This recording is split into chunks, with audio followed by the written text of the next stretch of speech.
나무입니다. 나무에 열매가 맺어 있는데 이런 나무에 열매가 맺기 위해서 필요한 게 뭐가 있을까요? 여러분들 한번 대답해 보세요. 뭐가 있겠습니까? 햇빛이 있어야 돼요, 그렇죠? 그 다음에 토양이 좋아야 된다는 게 뭐냐면 거름이 있어야 돼요. 또 뭐가 있어야 됩니까? 비가 와야죠. 물이 있어야 돼요. 또 하나 더 있어요. 뭐가 있을까? 온도가 중요합니다. 추우면 안 돼, 그렇죠?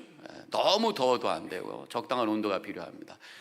우리의 믿음의 열매를 맺기 위해서도 네 가지가 필요한 것 같습니다. 햇빛이 뭘까 생각해 보면 예배입니다. 하나님을 바라보는 예배가 있어야 될 것이고, 양분이 뭐겠습니까? 우리의 신앙의 어떤 양식이 있습니다. 그것은 바로 말씀이 있어야 되죠.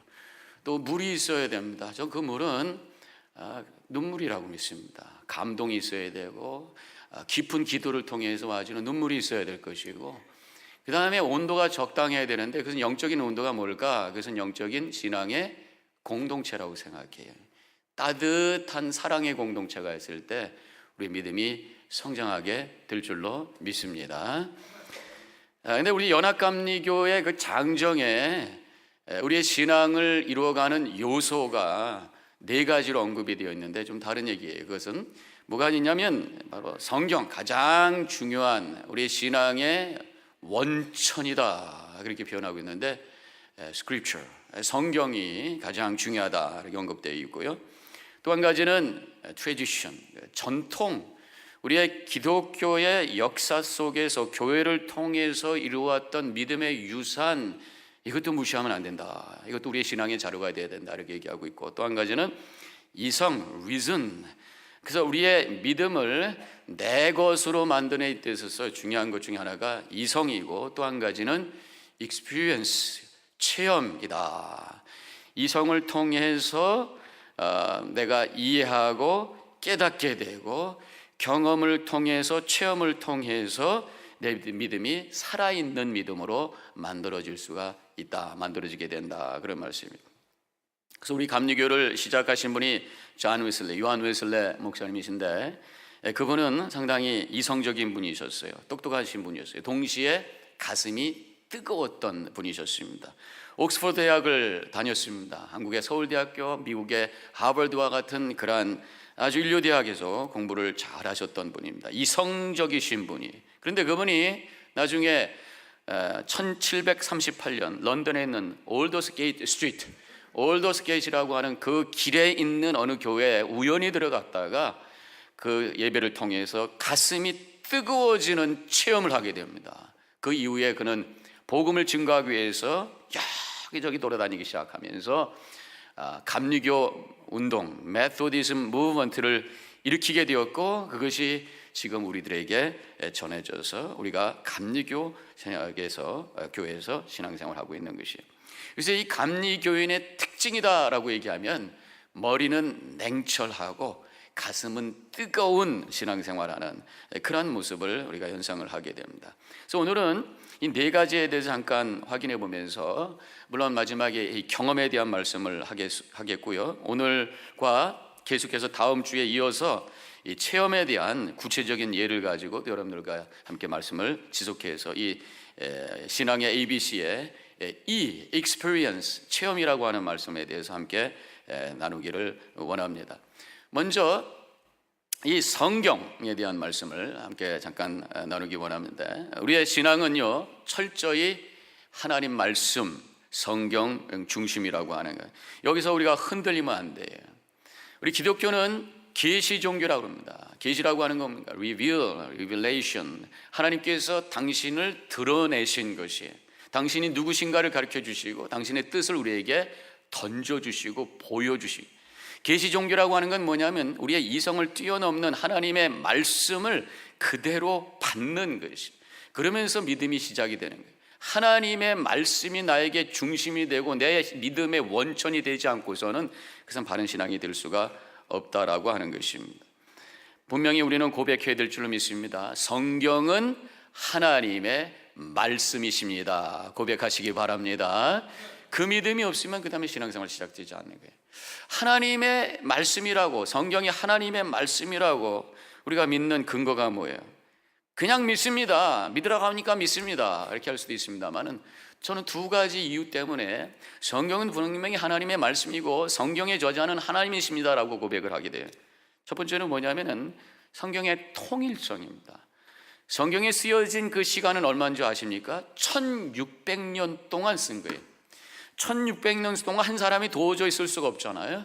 그러니까 1600년 동안 66권이 쓰여지는 데는 수십 명의 사람들이 동원이 됐어요.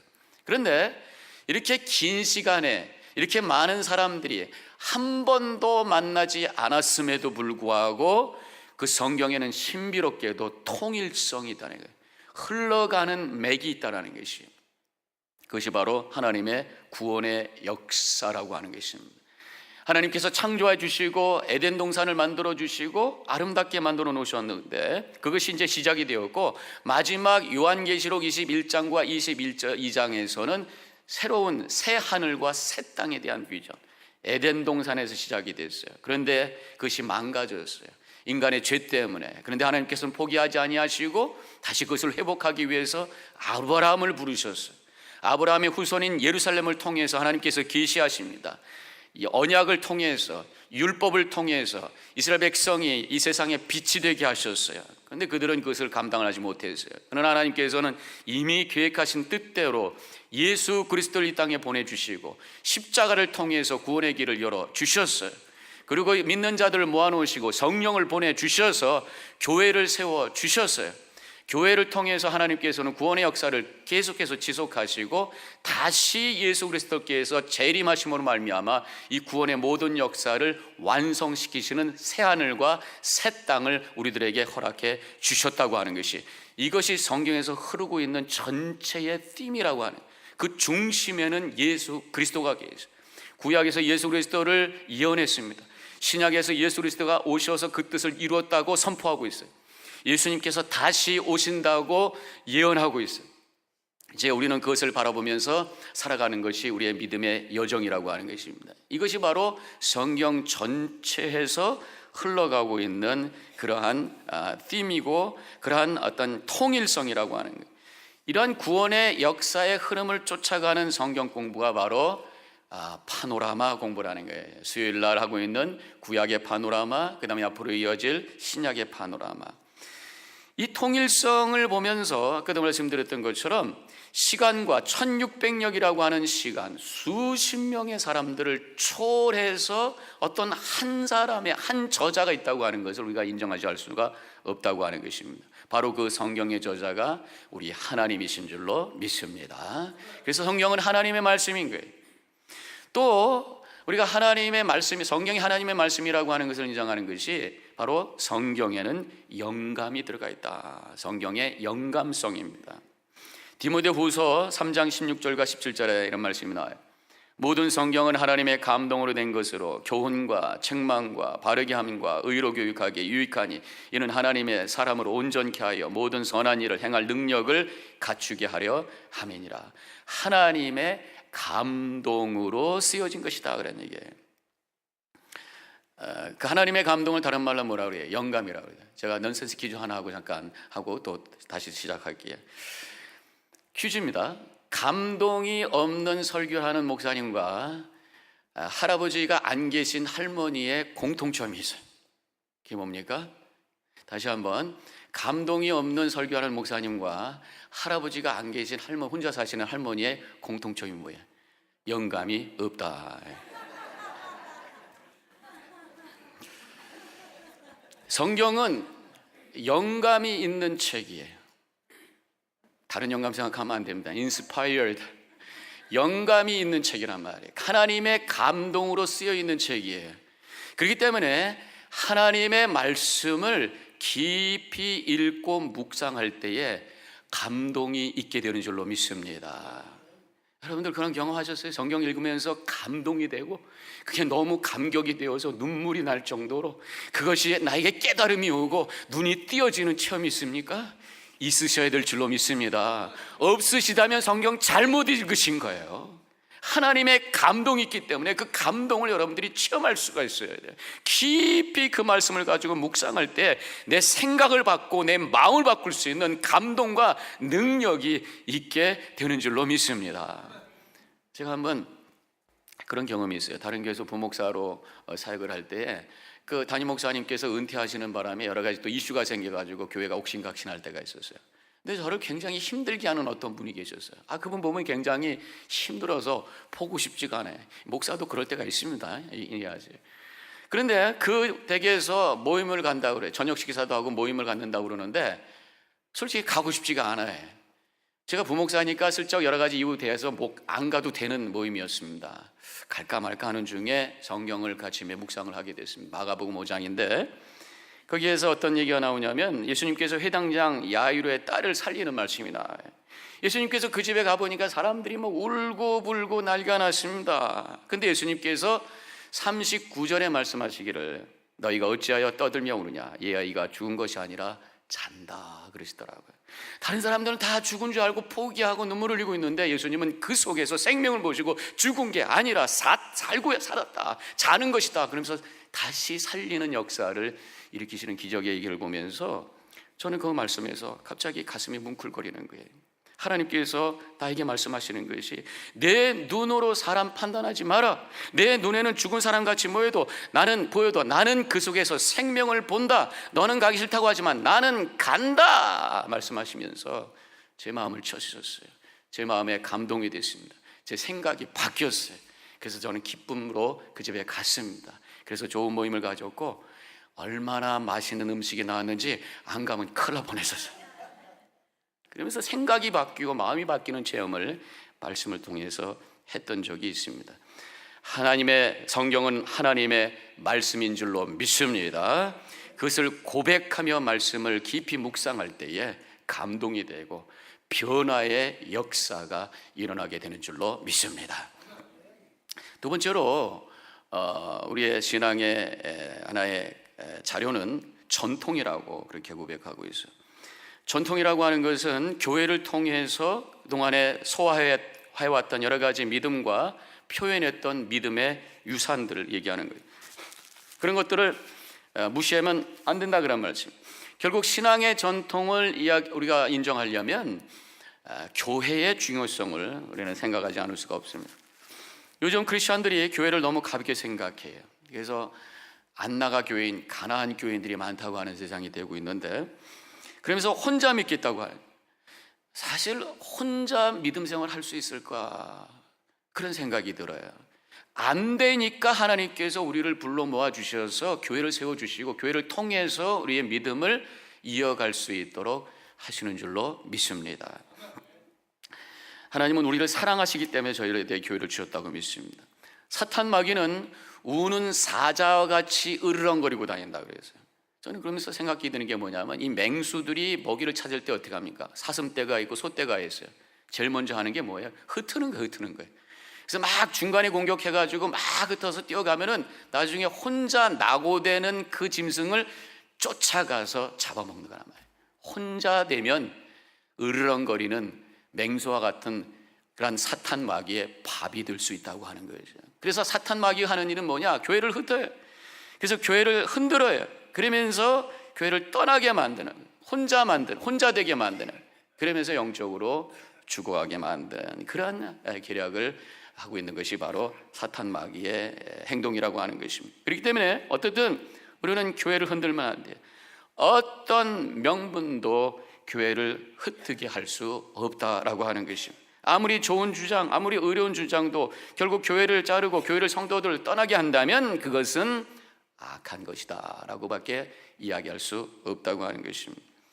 어떻든 교회는 귀한 것이에요. 어떻든 교회를 우리는 사랑해야 됩니다. 사도행전 20장 28절에서 하나님이 자기의 피로 사신 교회다라는 표현을 하고 있어요. 당신의 피를 갖고 사셨다. 그게 뭐예요? 바로 예수님, 당신이 하나님 자신이시고 예수님께서 십자가에 달려 돌아가심으로 세우신 교회, 핏값을 주시고 사신 교회가 바로 우리 교회라고 하는 고백이 있어야 될 줄로 믿습니다. 하나님은 이 교회를 통해서 당신의 구원의 역사를 이루고 계시고 초대교회의 핍박 속에서도 수백 년 동안 복음을 지킬 수 있었던 게 뭐냐? 바로 교회 때문에. 또 성경 66권을 결정하는 그 과정 속에서도 결국은 교회를 통해서, 우리가 성경을 지금 66권을 갖고 있는데 이게 언제 결정된 줄 아십니까? 바로 칼타고라고 하는 교회 회의에서 AD 397년에 결정된 거예요. 그 당시에 교회가 이미 있었습니다. 그러나 우리가 갖고 있는 66권의 성경은 없었어요. 그때에 예수님에 대한 많은 기록들이 있었습니다. 이단이 생기기 시작하는 거예요. 이거 안 되겠다, 우리가 갖고 있는 이 복음을 제대로 지켜야 되겠다 해서, 그러면 하나님의 영감으로 쓰여져 있는 그 책이 뭐냐? 많은 예수님에 대한 책 중에서 그것을 셀렉트하게 되었어요. 이미 구약에 있었던, 유대인들이 갖고 있었던 39권의 구약을 그대로 인정하면서 27개의 예수님에 관한 책들을 선택하기 시작합니다. 하나님께서 역사하셔서 27권을 결정하게 하시고, 그래서 66권의 책을, 성경책을 우리들에게 하나님의 말씀으로 주신 거란 말이죠.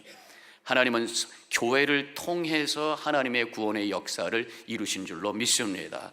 어떤 면에서 보면 성경보다 먼저 교회가 있었던 거예요. 그래서 그 성경, 교회를 통해서 하나님께서 성경을 결정시켜 주시고, 교회를 통해서 하나님의 구원의 역사를 이루신다고 했을 때, 교회를 통해서 우리 가운데 지금까지 역사하셨던 그 전통이라고 하는 것을 우리는 절대로 무시해서는 안 된다라고 하는 것입니다. 그 전통 중에 많은 얘기가 하나 있지만, 그 중에 많은 얘기가 있을 수 있지만, 그 중에 하나가 바로 사도신경. 오늘도 우리가 사도신경의 믿음을 고백을 했어요. 교회 역사 속에서 그 믿음을 정리한 거예요. 성경에 많은 믿음의 내용이 있지만 그 중에 예수님을 중심으로 한 사도적인 믿음의 고백을 적어놓은 것이 사도신경입니다. 이것이 우리 교회 역사 속에서 이루어지는 하나의 열매예요. 성만찬 예수님께서 제정해 주셨어요. 그것을 행하는 여러 가지 방법이 바로 전통 속에서 예문이 만들어지고, 여러 가지 의식들이 만들어지고, 이러한 옷들이 만들어지고, 교회의 전통 속에서 예배 의식이 만들어지고, 찬송가가 만들어지고, 이 모든 것들을 귀한 하나님께서 주신 은혜의 통로로 믿으면서 우리가 감사할 수 있는 이런 믿음의 삶을 살아야 될 줄로 믿습니다. 세 번째로 우리가 필요한 게 뭐냐면 바로 이성이에요. reason, 생각하는 거란 말이에요. 하나님께서는 분명히 인간에게 생각할 수 있는 능력을 주셨어요. 그러므로 믿음을 갖는다라고 하는 것이 이성을 포기하는 것은 아니에요. 오히려 이성적인 과정을 통해서 말씀의 깊이를 깨닫게 하시고, 그 성경에 있는 말씀을 나의 말씀으로 소화하고 나의 믿음을 갖게 도와주시는 일이 바로 이성적인 작업이라고 하는 것입니다. 신앙을 내 것으로 체계화시키고 내 안에 삶과 믿음을 통일성 있게 만드는 것이 바로 이성적인 작업이, 생각하는 믿음이라고 하는 것입니다. 생각하지 않는 믿음, 인격적인 신앙이 아니게 되면 샤머니즘적인 신앙, 종교적인 신앙으로 전락될 수 있다고 하는 것입니다. 에베소서 4장 13절에 이런 말씀이 나와요. 우리가 다 하나님의 아들을 믿는 것과 아는 일에 하나가 되어 온전한 사람을 이루어 그리스도의 장성한 분량이 충만한 데까지 이르르니, 이런 말씀이 나와요. 믿는 것과 아는 일에 하나가 되라 그러니, 그냥 믿습니다가 거기서 끝나는 것이 아니라 알아야 된다는, 믿음과 이성이 구별되는 것이 아니라 연합되어서 바른 믿음을 가져야 된다, 이런 말씀입니다. 복음주의를 대표하는 전설적인 설교가인 마틴 로이드 존스 목사님이 계세요. 이분은 1900년 중반쯤에 활동하신 분으로서 영국의 의사 출신의 목사님이신데, 한국 교회에 많은 영향을 끼치고 지금도 그분의 책이 많이 팔리고 있어요. 그분이 하신 말씀이 바로 이 말씀이 있습니다. 진리는 무엇보다 이성에 호소되어야 된다. 이성이 그 진리를 받아들이고 깨달을 때 비로소 감정의 불이 켜지고 감동이 일어난다. 그 후 의지가 발동되며 그 의지는 순종으로 나타나게 된다. 이게 무슨 말씀이에요? 하나님의 말씀을 깊이 생각하고 묵상할 때 깨달음이 온다는 거예요.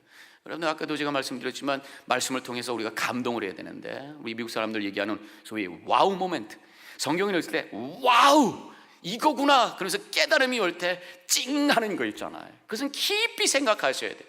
말씀을 가지고 깊이 생각하셔야 돼요. 그때 깨달음이 오게 되고, 그 다음에 감동이 오게 되고, 감동이 올 때에 변화의 역사가 일어나면서 의지가 발동되면서 하나님의 뜻을 향해 움직여 나가는 삶을 살게 된다, 그 말씀이란 말이에요. 물론 그 과정 속에 성령이 역사하시도록 우리가 깊이 기도하면서 성경을 묵상하셔야 되죠.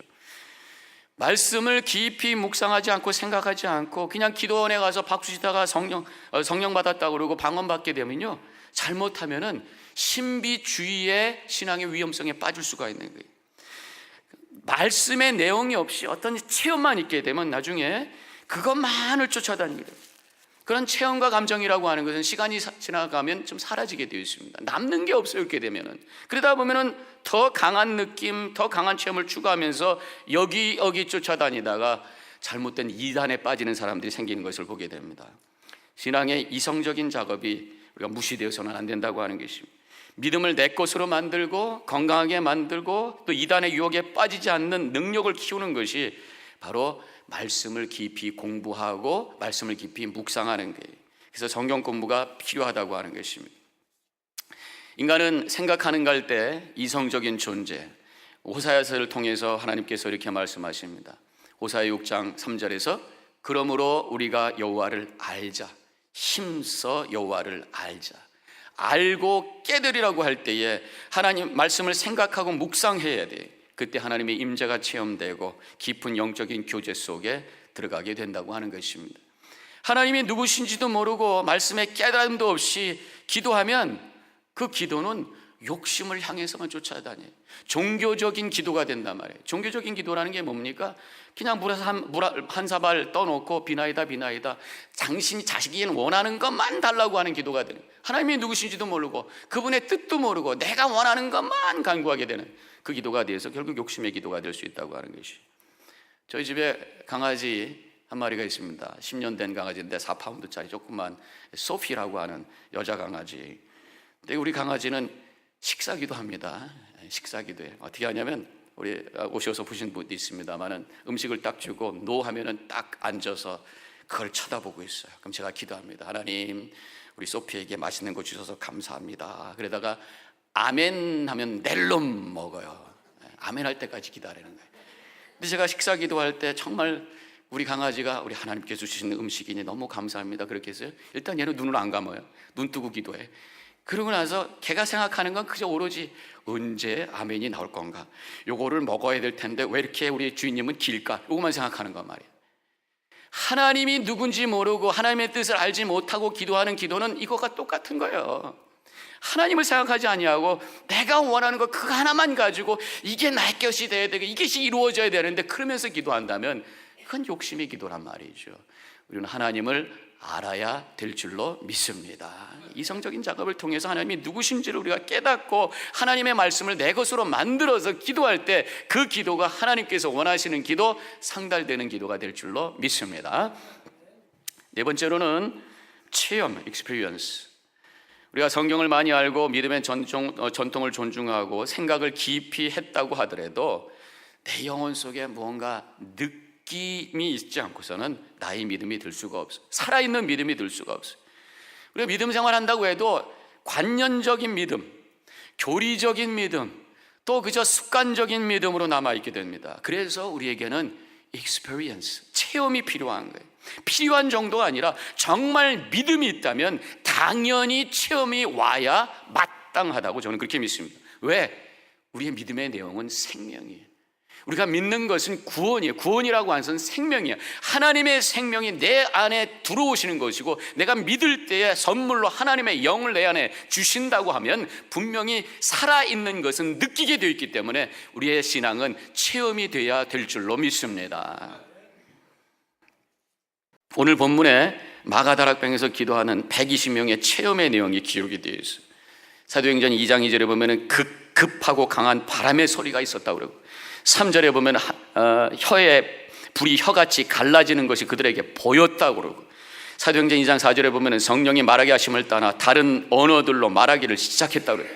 들리고 보이고 이상한 말을 하고 이런 어떤 신비로운 체험을 하게 됐다는 거예요.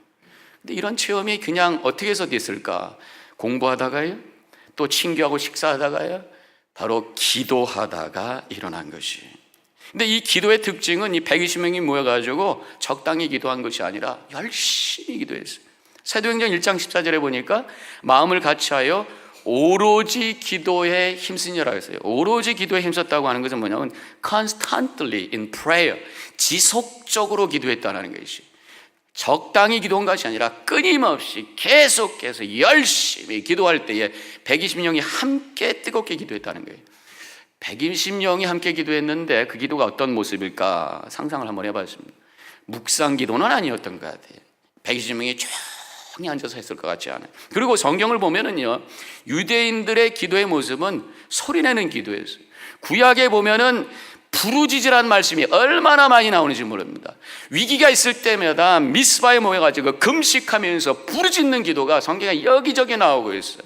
그래서 성경적인 그런 오리지널 프레이어 폼은 바로 통성기도입니다. 소리내서 하는 기도예요. 지금도 이스라엘에 가보면 통곡의 벽이 있죠. 옛날에 그 성전이 무너졌는데 남아있는 그 부분이 바로 통곡의 벽입니다. 그 자리에 가보면 남자 여자 따로 들어가가지고 기도들 하는데, 뭐 까만 옷을 입으신 분들 가가지고 뭐 머리를 꼴꼴 하신 분들 기도를 하시는데 뭘 들고 그 다음에 흔들면서 소리 내면서 기도해. 이 들고 있는 게 뭐냐면 기도문이래요. 물론 어떤 분은 벽에 대고 눈물을 흘리면서 막 기도하는 분도 있고, 대부분이 보면 붙들고 왈왈왈왈왈 하면서 수십 명이 막 소리 내서 통성 기도합니다. 그래서 성경적인 오리지널 프레이어 스타일은 바로 통성 기도다라고 하는 것을 우리가 충분히 알 수가 있습니다. 그래서 마가다락방에서도 120명이 통성기도 했어요. 통성기도 열심히 지속적으로 하다가 어느 날 성령께서 임하셔서 이런 체험을 한 것 같아요. 우리 한국교회가 이 통성교회 전통을 이어받고 있습니다. 우리 교회에서도 금요일 금요 기도 때 또 새벽 기도 때 우리 통성기도 하고 있잖아요. 그래서 미국 성도 특별히 UMC 교인들한테 가서 한국말로 Do you know 통성 prayer? 그럼 I know that's Korean style prayer. 통성 prayer. 그럼 다 알아들어요. 김혜정 우리 목사님께서 한번 하셨던 말씀이 제가 기억이 나는데, 그분이 감독님으로 계셨을 때인가 감리사님으로 계셨을 때인가 미국 교인들 데리고 통성 기도를 한번 해보셨다는 거예요. 이 Korean style prayer인데 한번 practice 합시다 그래가지고 통성 기도 하는데, 우리는 처음에 시작할 때 어떻게 합니까? 주여 3번 삼창하잖아요. 주여 주여 하는데 미국 분들한테 주여라고 할 수는 없잖아요. 주가 뭔가 Lord. 그래서 합시다 그래요. Lord, Lord, Lord 하니까 딱 끊어가지고 그 다음에 잘 안 되는 거예요. 우리 한국 사람들은 끝에서 주여 하니까 입이 벌려가지고 마음도 열려지고 그래서 쫙 나가는데, 미국은 Lord, Lord 백이 쑥 빠져가지고 안 돼. 컬처가 달라요. 그분들이 잘 못해. 물론 요즘에 우리 한국 교회도 옛날 같지 않습니다. 옛날에는 기도마다 10,000원이었어요. 한월산 기도회 제가 한번 갔던 적이 있습니다. 청년부 때 연초에 수천 명이 모여가지고 방언 기도를 하면서 와, 근데 얼마나 뜨거운지 잠을 잘 수도 없어요. 여기 잠을 자는데 칼잠을 잤어요. 하도 좁아가고 사람이 많아가지고. 근데 요즘은요 하늘산 기도에 한 몇백 명 정도밖에 없다고 그래요. 물론 한천석 목사님께서 이천석 목사님이 안 계셔도 그런 것도 있지만 거기만 그런 게 아니랍니다. 기도원마다 텅텅 비었다고 합니다. 제가 아는 분이 그 기도원 원장님 계시는데 요새는 기도원이라 그러면 안 온대. 선교 센터라고 그래 좋은데. 그래서 시대가 바뀌었습니다. 열정이 식어서 그런가 아니면 한국교회 성령이 소멸된 것인가, 전 그렇게 생각은 안 합니다. 70년대 60년대 그 어려울 때 crying out 할 수밖에 없는 그때 부르실 때에 그런 영성이 있었다면 이제는 좀 달라졌어요. 많은 사람들이 교육 수준도 높아졌고 어려운 시대가 지났고, 그래서 하나님께서 다른 형태로 경험을 주시고 성령께서 역사하시는 것 같습니다. 요즘은 제자와 훈련, 성경 공부를 통해서, 큐티를 통해서, 또 묵상 기도를 통해서, 센터링 프레이어, 렉시오 디비나 들어보셨어요? 나중에 또 기회 있으면 제가 여러분들과 함께 나누겠습니다만, 이런 것을 통해서 깊은 침묵 속에서 하나님을 만나는 분들도 많이 생겼어요. 또 한 가지 생긴 것이 바로 소그룹입니다. 바로 가정교회, 함께 작은 모임을 통해서 마음을 열고 신앙을 나누는 그 사랑의 교제 속에서 하나님의 임재를 체험하는, 그것도 새로운 신앙의 체험이라는 거예요. 요한일서 4장 8절에 말씀하시기를 사랑하지 아니하는 자는 하나님을 알지 못하나니 이는 하나님은 사랑이심이라 이런 말씀입니다. 반대로 얘기하면 하나님은 사랑이기 때문에 사랑을 통해서 하나님을 안다, 하나님을 체험한다 그런 말씀입니다. 공동체를 통해서, 사랑의 관계를 통해서 우리가 신앙의 체험을 하게 되고 하나님을 아는 그런 영성이 또 있다라고 하는 것입니다. 그래서 감리교 장정에도 보면은 이 체험을 얘기할 때에 개인적인 것도 있지만 공동체적인 것도 있다. 개인적인 신비로운 영적인 체험도 있지만 공동체적인 사랑의 경험을 통해서도 우리의 믿음이 깊어진다, 그런 말씀이라는 것이죠. 시대마다 역사하는 방법은 다릅니다. 시대마다 영성과 색깔은 달라요. 사람마다 체험은 달라요. 다양한 거예요. 어떻든 어떤 형태로든 우리는 영적인 체험이 필요합니다. 그래야 우리가 교회 생활이 그저 매너리즘에 빠진 생활이 아니라 살아있는 신앙 생활로 하나님께 영광 돌리는 복된 삶을 살게 될 줄로 믿습니다. 제가 희한한 신앙 체험하시는 분을 한번 봐서 마지막으로 그 얘기 드리면서 말씀을 나눌 텐데, 제가 아콜라교회 부목으로 있다가 이제 담임 목사로 작은 교회로 가게 됐어요. 그랬더니 아콜라교회 그 성도님들 중에서 제가 작은 교회 담임 목사로 가서 좀 격려해 주신다고 가끔씩 오셔서 예배를 참석하고 그러셨는데, 한 번은 그 교회에서 집회를 했습니다. 집회를 하는데 막 통성기를 하다가 한 집사님이, 그 아콜라교회에서 오신 집사님이 갑자기 막 이상한 소리를 내기 시작한, 막 괴성을 부르기 시작한, 그런데 다들 기도가 너무 무서워서 못하고 다 나왔어요. 너무 무서워, 막 우와, 너무 무서워. 근데 나중에 그분이 나왔는데 얼굴이 환해져갖고 은혜 충만하고 나오신 거예요. 근데 집사님 어떻게 이상한 소리가 막 나셔서 무슨 은혜를 받으셨어요? 했더니 본인이 원래 성악을 전공하셨대요. 근데 목소리가 망가져가지고 노래를 잘 못하셔요. 그게 너무 마음에 상처가 됐던 분인데 갑자기 하나님의 은혜가 임하더니 하나님을 찬양한 거예요. 본인은 찬양했는데 우리는 괴성으로 들렸어요. 근데 그게 찬양을 하는데 너무 그것이 감격이 되고 상처를 주님께서 그 찬양을 통해서 치료해 주시면서 은혜를 받으셨다는 거예요. 그런 식으로 그분은 신앙의 체험을 하면서 은혜를 받았다는 간증을 제가 들었습니다. 신앙에는 분명히 체험의 차원이 있어야 될 줄로 믿습니다. 질문합니다. 여러분들의 신앙의 체험은 어떤 거예요? 여러분들이 간증할 수 있는 신앙의 체험이 무엇이에요? 한번 깊이 생각해 보시고, 다음 주에는 제가 이 체험에 대해서 좀 더 구체적인 그런 제 간증과 그 이야기를 통해서 한번 우리의 체험에 대해서 다시 한번 생각해 보고 마음의 문을 열고 우리 신앙의 체험을 통해서 우리의 믿음이 살아서 하나님께 영광 돌리는 우리 모든 성도가 되시기를 주님의 이름으로 간절히 축원합니다.